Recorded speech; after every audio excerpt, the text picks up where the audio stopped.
লা হাওলা ওয়ালা কুওয়াতা ইল্লা বিল্লাহ, যার অর্থ আল্লাহর সাহায্য ছাড়া কারো কোনো উপায় এবং শক্তি নেই। প্রিয় দর্শক, আজকে আমি আপনাদের সামনে এই আয়াতের ফজিলত সম্পর্কে আলোচনা করব। এই আয়াতটি কখন পড়বেন, কিভাবে পড়লে আপনার সকল অশুভ শক্তি দূর হবে, সকল দুঃখ বিপদ থেকে আপনি নাজাত পাবেন, কিভাবে আমল করলে জান্নাতের রাস্তা সহজ হবে, কিভাবে আমল করলে আপনার সমস্ত দোয়া কবুল হবে, কিভাবে আমল করলে আপনার নামাজ কবুল হবে, কিভাবে আমল করলে 70টি বড় বড় বিপদ থেকে আপনি রক্ষা পাবেন, 99টি রোগ থেকে মুক্তি পাবেন। হাদিস শরীফের আলোকে আজ আমি এই সহজ জিকিরের বিশাল ফজিলত আপনাদের সামনে তুলে ধরার চেষ্টা করব ইনশাআল্লাহ।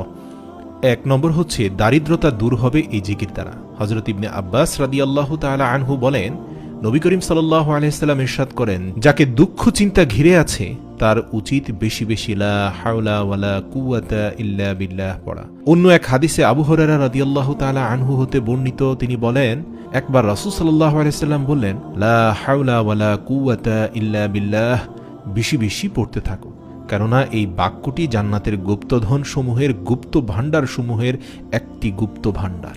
অর্থাৎ এখানে রাসূল সাল্লাল্লাহু আলাইহি সাল্লাম 3 স্তরের শ্রেষ্ঠত্ব বর্ণনা করেছেন। আল্লাহ রাসূল আরো বলেন, যে ব্যক্তি লা হাওলা ওয়ালা কুওয়াতা ইল্লা বিল্লাহ এই বাক্যটি পড়বে, আল্লাহ তাআলা তার 70টি কষ্ট দূর করে দেবেন, যার সর্বনিম্ন কষ্ট হলো দারিদ্রতা।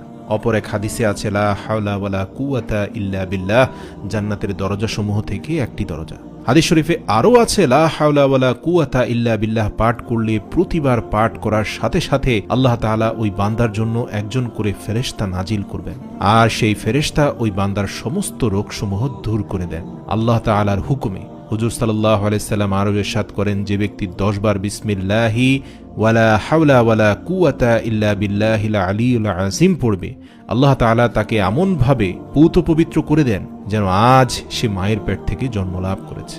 সুবহানাল্লাহ। হযরত আবু মুসা হতে বর্ণিত, তিনি বলেন, লা হাওলা ওয়ালা কুওয়াতা ইল্লা বিল্লাহ, যে ব্যক্তি প্রতিদিন 100 বার পাঠ করবে সে কখনো কারো মুখাপেক্ষী হবে না। বুখারী শরীফের 4202 নম্বর হাদিস।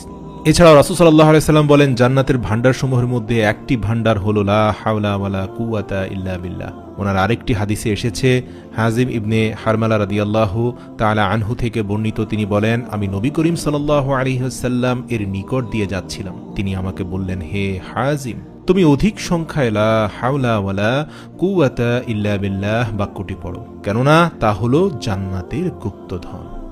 মুসলিম শরীফ 385। এছাড়া রাসূল সাল্লাল্লাহু আলাইহি সাল্লাম বলেন, যে আজানের জবাব দেবে সে জান্নাতে প্রবেশ করবে, আর আজানের জবাবের মধ্যে হাইয়া আলাস সালাহ, হাইয়া আলাল